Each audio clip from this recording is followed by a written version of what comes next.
Olá, pessoal, tudo bem com vocês? Sejam bem-vindos ao mais um episódio do nosso podcast Viva Leve. Hoje a gente vai falar sobre um assunto extremamente importante, que é a saúde da mulher. 40 a mais, pensando principalmente na questão da reposição hormonal e de todos os benefícios que isso vai trazer para a vida da mulher nessa fase. E hoje a gente trouxe a Thaís, uma convidada extremamente especial, que é ginecologista e especialista no assunto, para agregar ainda mais valor ao nosso podcast. Obrigada, Juliana. Obrigada, Aline, pelo convite. Um assunto extremamente importante. Então, eu sou ginecologista, atendo a principal parcela do meu consultório de pacientes, são pacientes menopausadas. A relevância desse assunto é enorme, já que é um marco na vida da paciente, que tem vários sintomas que impactam significativamente nesse dia a dia dessa paciente. Thaís, muito bom te ver, né? A gente tem tantos anos que a gente se conhece, tem mais de 20 anos, né? Obrigada por você ter vindo. A gente, assim, pensou nesse tema e achou muito relevante de trazer uma pessoa que tenha mais experiência e trazer também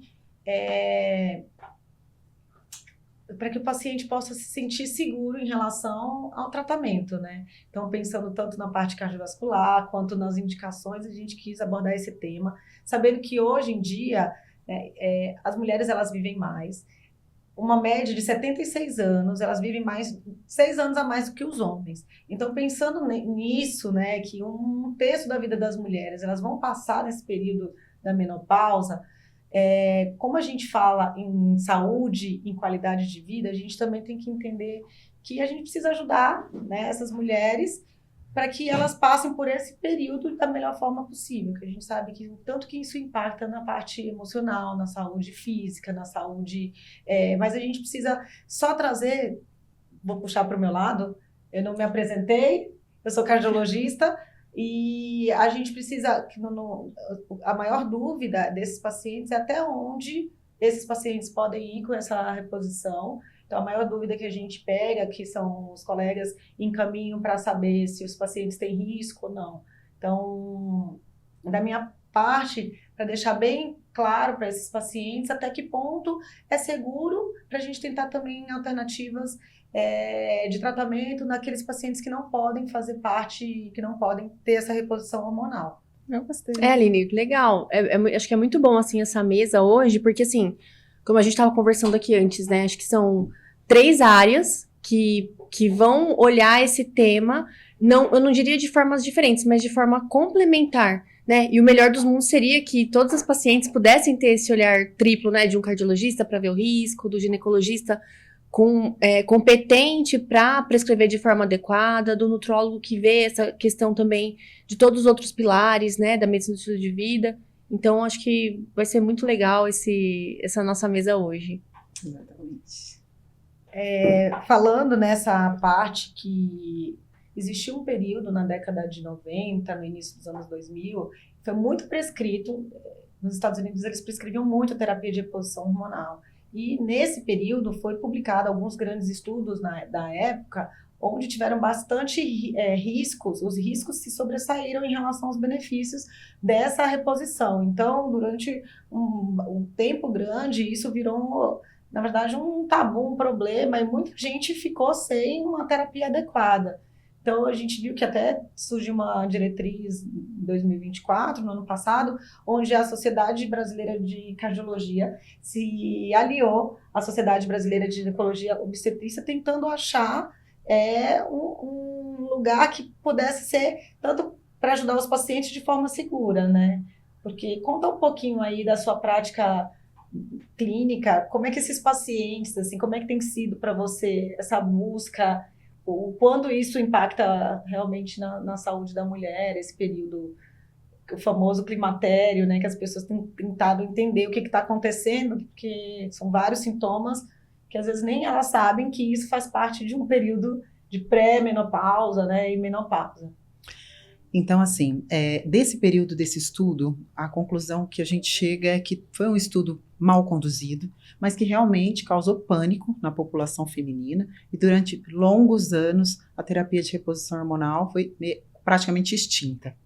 trazendo ainda mais repercussão para a mulher nessa fase, né? E aí os estudos foram se conduzindo para um caminho melhor, vias melhores, né? E resultados para essas pacientes. Sem dúvida, é o maior medo da paciente quando ela chega no consultório. Posso ou não posso fazer reposição hormonal? Mas eu ouvi falar que minha avó não usou, minha mãe não usou, exatamente porque elas viveram nessa época que causou esse pânico tremendo, né?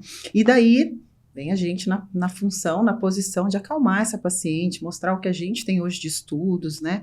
E o que eu sempre falo, é indiscutível os benefícios da reposição hormonal hoje, né? O que a gente tem que determinar quem pode, quem não pode, né? Quando pode, qual a melhor via para aquela paciente. Então, a reposição hormonal ela tem que ser individualizada e ter o aval de um cardiologista, a parceria de um nutrólogo que pega todas essas áreas e a gente trabalha em conjunto, com certeza só vai trazer muito benefício para essa paciente.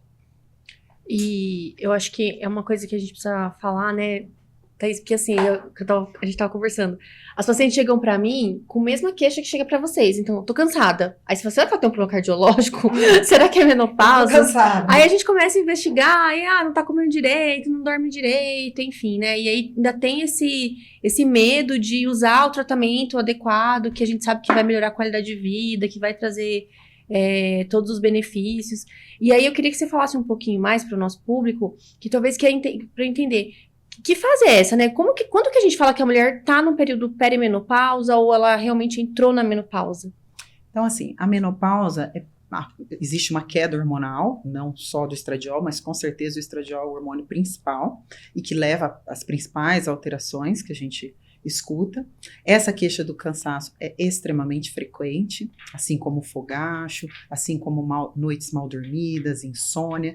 Alterações emocionais são muito, muito frequentes, né? Como irritabilidade, choro fácil, ou mesmo aquela dificuldade de socialização, dificuldade de ouvir ruídos. São diversos sintomas, cada dia a lista dos sintomas do período perimenopausa e menopausa aumenta, amplia muito, desde dores articulares, perda de massa muscular, sarcopenia, essa questão do ganho de peso. Então, assim, são muitos aspectos para a gente observar em cada paciente, mas o que eu percebo mais são os fogachos, a irritabilidade, muito, muito assim, comum, e também sintomas geniturinários, que seriam os ressecamentos vaginais, e com ele as consequências. Então, dor na relação, que é a dispareunia, infecção urinária de repetição, incontinência urinária, urgência para urinar, né? E essa questão mesmo do sono, né? O paciente perdeu o sono ali, ou ter dificuldade de pegar no sono, ou despertar no meio da noite, o que acaba culminando também nessa queixa maior do cansaço, né? Parece que é um negócio que não acaba, né? Tipo, uma coisa vai puxando a outra. E aí, assim, no meu caso, elas vêm também muito com a queixa assim, poxa, eu comecei a ganhar peso do nada. Ela sempre fala, do nada. Eu tava fazendo a mesma coisa que eu fazia antes e agora não tá mais tendo resultado. Eu faço dieta e não tenho resultado. Tô treinando, não faz resultado. Ou até mesmo aquela que não tem um estilo de vida ali muito adequado, né? Que a gente considera ali um estilo de vida saudável. Ela diz assim, poxa, antigamente eu ficava 2, 3 dias ali, fechava a boca e eu conseguia, né, tocar. E agora não consegue mais. Então a gente tem ali um aumento da quantidade de gordura no abdômen, que piora a resistência insulínica, piora a resposta à própria dieta, ao exercício físico. E aí tem aquela coisa, né, de vir aquele colesterol que tava ali sempre limítrofe, nunca tomei remédio, de repente chega com colesterol alto, chega com pré-diabetes. E aí, né, Aline, entra acho que na tua parte, porque daí essas pacientes vêm e culminam e elas vêm falando, eu tenho que procurar o cardiologista porque as minhas doenças crônicas veio ali o gatilho, né, da menopausa. É até uma das dúvidas, assim, que eu queria trazer. Por que, Aline, como cardiologista, explica pra gente por que aumenta tanto esse risco cardiovascular? A gente tem que ter essa atenção tão grande na paciente menopausada dessa questão cardiovascular. Esse período, assim, como você falou, né? A gente passa um período da nossa vida com estrogênio, ele tá lá no período reprodutivo, ele tem uma função protetora, então ele tem várias ações no nosso metabolismo, ele ajuda a melhorar o colesterol bom, ele dá uma queda no colesterol ruim, ele tem uma ação também nos vasos do corpo, E isso, quando você começa a ter uma queda, né, que você começa a observar essa queda no período da perimenopausa, que é em torno de 45 anos a 50 anos, ainda a paciente ainda tem o estrogênio, mas começa a ter essa queda hormonal, e isso começa a trazer alguns, dependendo da predisposição que você tiver, desse estilo de vida, né? Tudo realmente, uma coisa está interligada à outra, mas não tem como a gente fugir do que vai acontecer depois, nessa fase. Não tem como a gente fugir do nosso futuro, que é quanto mais velho a gente ficar, mais a parte hormonal vai cair. Então, o que acontece na maioria das vezes, né? O colesterol LDL sobe com a queda, né? Ou essa queda importante do estrogênio faz com que o colesterol ruim suba. O HDL, que é o colesterol bom, ele começa a cair. E há um enrijecimento das artérias do corpo, então isso pode predispor à hipertensão. Aqueles pacientes que já têm uma predisposição para ser hipertensos, ou dependendo dos pacientes que já chegam nessa fase com uma obesidade, com outros fatores de riscos, isso pode ser acelerado nesse período. Aumento da gordura abdominal, da resistência à insulina. Então, assim, é como se cada vez... a gente tem Voltando. A gente tem um fator protetor em relação aos homens, né? Então, a mulher, nesse período, ela tem uma proteção cardiovascular que começa a equiparar depois dos 60 anos, por causa da queda do estrogênio. Então, o estrogênio, ele ajuda a gente a prevenir doenças cardiovasculares. Então, com o passar do tempo, nesse período, em média, pacientes que entram na menopausa de forma precoce, elas aumentam o risco ainda mais, porque quanto mais jovem ainda, mais a queda do estrogênio. Então, ela vai chegar nessa fase por volta dos 60 anos, com o estrogênio muito baixo, e aí esses efeitos todos, eles são intensificados. E aí que a gente precisa entender, nesse período desses pacientes, quem tem uma predisposição, já fatores de riscos, né? Se os pacientes já chegam nesse período com colesterol alto, com hipertensão, com diabetes, esses pacientes, eles têm risco maior na hora da reposição hormonal. Então... E vocês têm uma forma de estratificação e classificação do risco dessa paciente. O que a gente observa, assim, né? Primeiro, a história familiar, o exame físico, a gente avalia se o paciente ele já é hipertenso, ou ele já tem algumas alterações da pressão, esse paciente tem colesterol alto. E aí, através de uma calculadora de estratificação de risco, que a gente faz, a calculadora de estratificação global, hoje já estão vindo novas calculadoras que elas têm até mais... elas são até mais assertivas em relação ao risco cardiovascular. Mas a gente calcula, assim, a gente classifica os pacientes em baixo risco, intermediário, alto e muito alto risco. Então, o cenário ideal, os pacientes que chegam e são classificados como baixo risco. Os pacientes que estão entrando na parte da menopausa, começam esses sintomas, e os próximos 10 anos, até depois da menopausa, seria a janela de oportunidade. Esses pacientes que estão nessa janela de oportunidade, eles têm sintomas, né, que seria a principal indicação da reposição, é por sintomas, para aliviar esses sintomas, e tem baixo risco para ter doenças. Já os pacientes que a gente considera riscos intermediários, no caso, os pacientes que já chegam com obesidade, já têm hipertensão, colesterol alto, e aí os exames, eles ajudam a gente classificar esse paciente, se ele vai ficar como intermediário ou se ele já vai para um alto risco. Então, o Doppler de carótida, a gente consegue avaliar se já tem alguma calcificação, a gente consegue avaliar através do score de cálcio, se já tem alguma calcificação coronariana e outros achados, né, com o cardiograma, que a gente pode identificar se aquele paciente pode ou não ter maior risco de ter a terapia da reposição hormonal. Então, assim, uma avaliação bem completa, né, quando você avalia o paciente da parte clínica, laboratorial, com essa estratificação, você consegue colocar ele dentro de, olha, esse paciente ele está tranquilo em relação ao risco dele é baixo nos próximos 10 anos de ter algum evento cardiovascular. Já aqueles que tiveram algum evento, como um AVC, infarto prévio, trombose, esses pacientes eles são contraindicados para fazer a reposição hormonal. E nesses que estão intermediários, e dependendo da avaliação, a via também é importante, igual você falou. Depois eu queria que você falasse um pouquinho sobre as opções de reposição. Então, a gente acaba avaliando esse paciente, colocando ele num score. E também tem outra coisa. Por exemplo, o paciente que é hipertenso, chegou... se ele estiver bem controlado, ele pode fazer a reposição hormonal, ele não tendo outros riscos, tá? Ele sozinho sendo hipertenso, ele não é contraindicado. Porém, se o paciente ele começa a fazer o uso da reposição e a hipertensão a gente não consegue controlar, tem que suspender.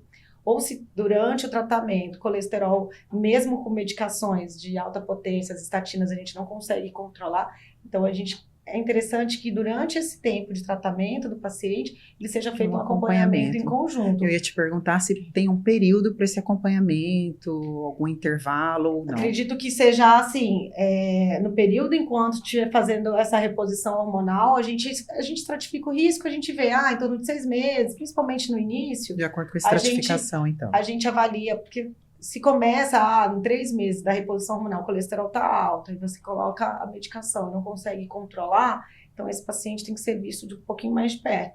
Então, aqueles que mesmo com a terapia de reposição hormonal, conseguem manter os níveis adequados, você fala, não, o organismo dele adaptado, a gente vai depender de cada paciente, assim, mas o importante é esse paciente não largar a mão, porque às vezes o acompanhamento com o cardiologista vai ser um pouquinho mais preciso, um pouco mais de perto.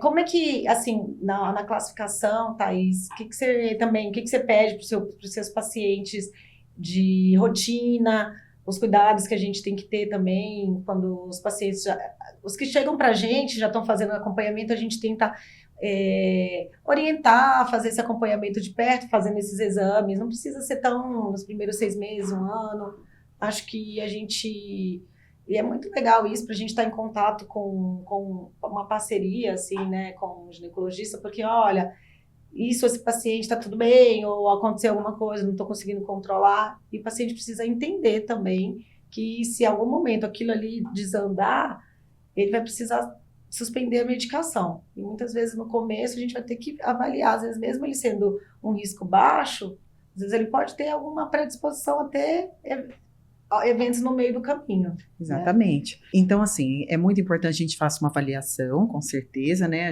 Quando essa paciente chega para mim com essas queixas, né, da menopausa que a gente referiu aqui, eu peço exames laboratoriais, sempre, e os exames de imagem. O foco, claro, é sempre a parte cardiológica e oncológica dessa paciente, que geralmente é o maior medo dessa paciente, é o que realmente a gente tem que controlar mais. Então, fazer um rastreio adequado de mama, um rastreio da parte endometrial, inclusive esses exames serão pedidos outras vezes, há marcadores nesses exames que mostram para a gente se a reposição hormonal está numa quantidade, dose adequada, né? Ou quando surgem alguns efeitos colaterais durante essa reposição hormonal, esses exames também mostram para a gente, olha, estou precisando ajustar aqui ou aqui, que eu imagino que seja a mesma coisa na parte cardiológica, né? Às vezes a paciente está fazendo uma reposição hormonal, pode acontecer um sangramento, algum desajuste ali entre progesterona e o estradiol, né? Ou foi outro evento que aconteceu, apareceu um pólipo, apareceu um mioma, né? Tem um espessamento endometrial, né? Mas a gente dá aquela pausa, vamos retomar, vamos refazer exames. E acredito que seja a mesma coisa na parte cardiológica, né? Vamos começar, vamos ver como está indo para você, e aí a gente vê o que dá para continuar ou não. Então, hoje, em relação às vias da reposição hormonal, a gente tem hoje reposição hormonal via oral, via transdérmica, seja ela gel transdérmico ou adesivo. Hoje a gente tem spray também hormonal, transdérmico. Existe a via vaginal, que é mais para um efeito local, né, em relação à atrofia, e existe também a via de implantes, né. Então, qual a melhor via, né? A melhor via é individualizada. Não existe uma receita de bolo, isso é muito importante falar. Tem que ser avaliado o risco, tem que ser avaliado o estilo de vida dessa paciente, o que encaixa com a vida dela, o contato com criança, com pet, se ela lembra, se a rotina dela são sempre os mesmos horários, se ela transpira, a hora que ela vai aplicar essa medicação. Então, Então, é uma forma individualizada. O que eu acho que é indiscutível é o benefício da reposição hormonal e se ela pode ou não realizar. E lembrando, sempre a gente tem o que fazer por essa paciente. Talvez a gente não tenha um benefício tão grande com outro tipo de suplementação, mas sempre tem como a gente ajudar no sono dessa paciente, na questão do peso, que com certeza aumenta ainda mais o risco cardiovascular, a autoestima dessa paciente, vai afetar a sexualidade dessa paciente. Então, o casamento. Então, assim, a irritabilidade, né? A forma dela lidar ali com as pessoas mais próximas, ou mesmo no trabalho. Então, tudo isso aí tem outras formas da gente abordar, sempre tem como a gente melhorar o estilo de vida dessa paciente, dar a qualidade de vida. Como você falou, é um período muito grande, cada vez maior, que essa paciente vai estar nesse período e sendo privada desse hormônio tão importante para nós mulheres, que é o estradiol. Só falando no ponto que você falou sobre as vias, a administração a transdérmica ela é a mais indicada nesses pacientes que chegam já com alguns fatores de risco. Então, pacientes que têm obesidade, síndrome metabólica, pacientes que já são hipertensos, que já têm uma dificuldade mais no controle pressórico, esses pacientes, a melhor via que a gente indicaria seria a transdérmica. Tá? Porque o efeito colateral seria menor do que a via oral. Ou aquele paciente que teve uma trombose que não foi classificado como por um fator genético, mas já existiu algum fator, a gente orienta que seja a via transdérmica por ter menos efeito. Então, teria menos riscos, né, para esse tipo de paciente. A gente vê, né, que o melhor cenário, o melhor mundo seria se a gente pudesse realmente, o paciente pudesse ter essa visão global, né, Ju? A gente que trabalha muito com essa parte da medicina do estilo de vida, a gente sabe que se o paciente chega com obesidade, ele vai piorar a parte cardiovascular, ele também tem algumas outras queixas que podem piorar, então a gente vê nesse paciente o sono piora na menopausa, mas também o estresse piora se não dorme, e aumenta o risco. Então, eu acho isso assim, incrível da nossa parte com esse olhar integral no paciente, porque a gente sabe que a gente vai ter que ir ajustando, às vezes, uma coisinha de cada vez, né? E assim, pensando nisso que a Thaís falou, eu acho assim, a gente sempre tem alguma coisa pra fazer, né, por esse paciente, porque é muito triste quando elas chegam, assim, como eu falei, perdidas, não sabe nem por onde começar, às vezes, a gente sabe que é óbvio, por guidelines, a terapia de reposição hormonal sempre vai ser a primeira escolha, né? Vendo individualização, se o paciente pode, não pode, enfim. Mas a parte do estilo de vida, ela é extremamente importante, né? E eu sempre falo para paciente, vamos tentar mexer naquilo que você consegue. Né? Então, assim, poxa, às vezes elas chegam pra mim frustrada, porque às vezes tem uma contraindicação, né, de usar, e a vizinha usa, e a amiga usa, e não sei o quê. E aí, fala, e aí, doutora, o que eu posso fazer? Né? Então, assim, a gente sabe que tem pouca evidência científica de outras terapias, né, então, de flavonoides, enfim, essas outras coisas, a gente sabe que tem pouca evidência, mas o que tem muita evidência é você melhorar o estilo de vida. Então, fazer atividade física, tentar controlar o estresse. A terapia também é uma coisa extremamente importante, né? Porque também é nessa fase que alguns problemas que também estavam ali meio quietinhos, eles começam a aflorar. Então, a pessoa começa a ir mal no trabalho, ela quer matar o marido, quer matar o parceiro, né? Então, assim, né, por exemplo, eu recomendo muito TCC para os pacientes, para tentar fazer, porque realmente vai mudar, né, e eu acho que, assim, isoladamente uma coisa e outra não vai funcionar. Aquela paciente que sempre faz tudo perfeitinho, sem o hormônio, também muitas vezes não vai ter tão resultado, e o hormônio sozinho não vai corrigir, porque a gente não tá, eu enxergo assim, né, não sei, queria até a sua opinião, Thaís, sobre isso. A gente não pode enxergar a menopausa como uma doença. É uma fase da vida, né? Eu sempre falo, gente, lembra quando você era criança, que você de repente virou adolescente, começou a menstruar? Gente, é uma coisa louca, né? Que assim... Alteração hormonal. Alteração hormonal, é o sangue, é não sei o quê, a nossa cabeça fica louca, é aquela coisa de relacionamento com as outras pessoas. Agora é mais uma fase, né? E graças a Deus a gente tem muita ferramenta né, que dá pra gente passar por essa fase de uma forma mais tranquila, porque a gente tá mais madura, né? Não é como era adolescente, que dependia de um contexto como um todo e você não sabia o que fazer. Fase durante a gravidez. Tudo são fases, né? Eu costumo comparar, assim, também sempre faço essa comparação, assim, né, de... menstruei, né, o menarca. Mas o menarca, o que acontece? Tem todo um carinho em volta, um acolhimento em volta, né? A paciente menopausada, ela se sente muito sozinha, né? Hoje a gente está aqui discutindo, tem podcast falando sobre isso, várias coisas, né, nas redes sociais, mas até então essas pacientes passavam muito sozinhas essa fase, né? E tinham vergonha, até do próprio inclusive. companheiro que não entendem muito, acham, a mulher esquece tudo, não sei o que, a gente é sempre a pessoa taxada como... tá sempre tá de TPM. Não, então tá sempre... na verdade, assim, a questão tá tão aflorada e tá sempre de TPM. Isso que você uma falta de entendimento, falta de entendimento das pessoas que estão em volta, falta de discussão, isso né? É bem importante a gente trazer esse tema, até porque por mais que isso seja uma coisa bem direcionada para as mulheres, mas o entendimento dos homens em relação a esse período, igual a fase durante a gestação, mas também existe um acolhimento. A gestação é algo que você vê que todo mundo está lá, né? Mas o puerpério também é uma fase difícil, estranha, porque o bebê nasce e a mulher fica lá com as alterações. E vira o centro das atenções, isso, né? Mas pensa assim, é como se no final, assim, nesse período da menopausa, a mulher já se sente só, ela parece que ela não consegue mais ser aquilo tudo que ela conseguia ser, né? Que é fazer 300 coisas ao mesmo tempo, ela é desvalorizada porque por existir essas alterações, nem ela mesma consegue se entender, e aí aumenta o risco de depressão, e os casamentos, essa parte, tudo fica bem comprometido. Então, a gente precisa olhar realmente o paciente como um todo, e até para pacientes que são considerados alto risco de doença cardiovascular, que não podem se beneficiar com a reposição, existem antidepressivos, existem outras coisas, né? Igual você falou, TCC, que é a parte de terapia comportamental. Sei que tudo vai ser um tijolinho que você vai ajustando. E muitas vezes o paciente chega lá querendo que você resolva o cansaço dela na primeira consulta.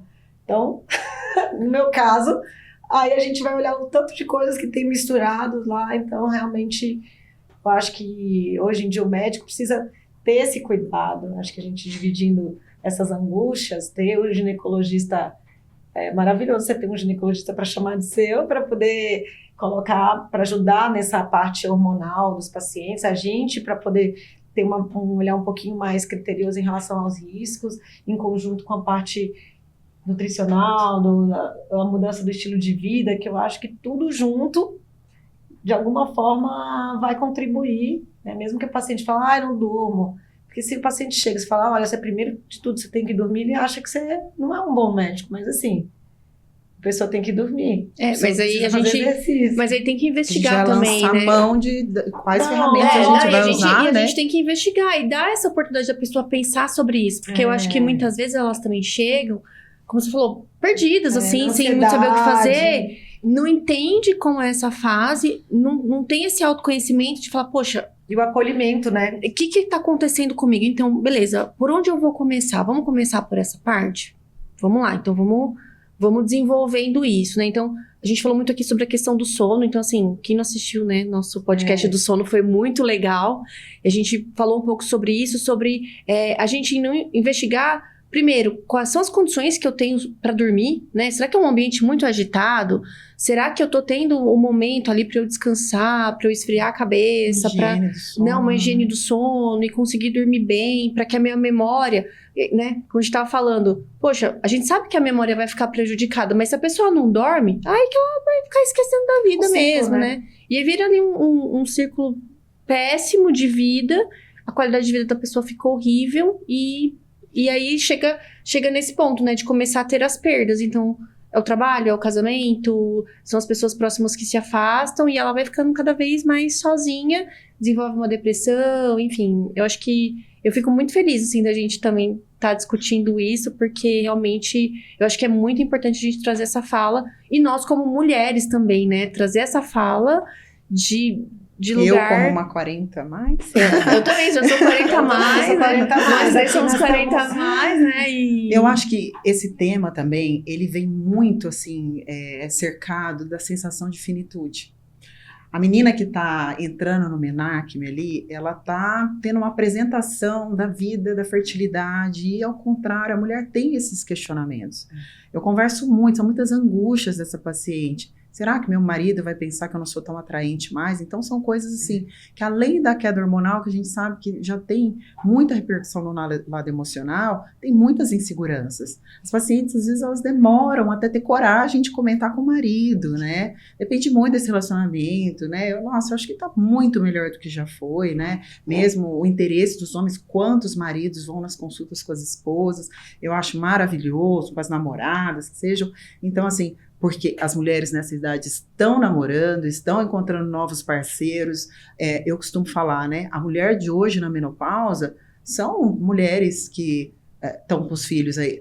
Foi até um tema que eu achei interessante, que você falou que depois ia me perguntar o que eu penso sobre isso, mas a visão que eu tenho dessa fase é que a paciente realmente às vezes chega como se fosse talvez a pior fase da vida dela. Mas as transformações, eu falo, que deixou assim, que eu fui passando a acompanhar mais pacientes na menopausa, que eu achei lindo, foi essa transformação. É claro para mim que as pacientes nessa fase que se cuidam, que de repente podem fazer uma reposição hormonal ou que não podem, mas estão seguindo as nossas orientações ou estão atrás de realmente ter qualidade de vida, a transformação é maravilhosa. É uma fase que geralmente esses pacientes estão mais estabilizados financeiramente, os filhos estão mais encaminhados, né? Ela tem mais tempo, ela está se priorizando. Então eu acho sim, eu não acho romantismo dizer que talvez seja a melhor fase da vida dela, né? Então a mulher hoje na menopausa é uma mulher. A que foi lá na época das nossas avós, foi outra. Então, a gente tem que pensar nessa mulher que está no mercado de trabalho, nessa mulher que tem muitas demandas ao longo do dia, e o que a gente vai fazer para dar qualidade de vida para ela? O que a gente vai fazer para tirar esse cansaço que chegou para ginecologista, chegou para cardiologista e chegou para nutróloga? As três receberam a mesma queixa. O que cada uma pode fazer? E a gente poder conversar sobre isso é muito bom, né? Eu tenho uma dúvida, chamo a Aline, chamo a Juliana, o que a gente pode fazer? E outra, o paciente é individual mesmo. Tem muitos estudos, tem muito artigo científico, mas espera aí, como que essa paciente está encaminhando com essa reposição? Sim, sabe? Eu gosto muito da via transdérmica, é a melhor para determinado tipo de paciente. Como é que está sendo essa via para esse paciente? Né? Às vezes eu tenho outra paciente que chegou com uma via que talvez não seja a que eu gosto mais, mas não sou eu, é o que é bom para essa paciente, né? E a gente está sempre revendo essa paciente. Sim. E está reavaliando e dando outras propostas para ela, se for o caso, né? E só falando nisso, as que não estão ainda no 40 a mais, uma coisa que a gente traz para esses pacientes que estão aí nessa faixa entre 30 e 40 anos, que tem a possibilidade dessas pacientes chegarem da melhor forma no período da menopausa e da pré-menopausa, né, da perimenopausa, do climatério. Então, na verdade, isso é uma construção de saúde. As pessoas, hoje em dia a gente tem falado muito sobre isso, muito sobre prevenção, mas que isso realmente é real. Se você chega nesse período, mas você faz atividade física, você tem uma massa muscular adequada, porque a gente sabe que depois de uma certa fase da vida, as coisas vão ter uma piora da parte da massa magra, aumento dos riscos que a gente já tem, o fator genético, mas a gente pode se aproximar, né, do nosso destino, que a gente até já falou sobre isso, né? Uma transição mais leve, né? Ou você pode se afastar, realmente chegar nessa fase e da melhor forma possível, né? Que na verdade só a gente que pode fazer isso por nós, né? E muitas vezes nessa faixa etária de 30, 40 anos é onde a mulher está mais sobrecarregada por causa da vida, da correria dos filhos, e é onde a gente mais se esquece. E aí, quando você chega nessa fase que já é difícil, você já está numa situação que vai ficar mais difícil ainda, né? E assim, pensando como um marcador de prognóstico isolado, o sedentarismo, ele sozinho já aumenta o risco cardiovascular nessas mulheres. Então, assim, eu falo que... E o sono tem entrado isso muito, assim, muito importante, de tudo que a gente tem falado, fora todos os outros pilares, mas para quem não assistiu o nosso podcast, volta lá para o sono, e sobre atividade física, Muito que tem muita importante. coisa legal e que realmente é importante. É como se fosse um remédio pra gente. A gente tem que acordar, tem que dormir direito e fazer atividade física, né, Ju? É isso aí. Eu acho que é bem por aí. Aí, assim, é difícil? É, mas tem tantas coisas que são muito difíceis, né? E eu acho que eu sempre gosto de falar, sabe, Thaís, aqui, quem assiste o nosso podcast, que a gente tem, assim, são muitas pessoas, né? A gente não sabe em quem vai chegar esse vídeo.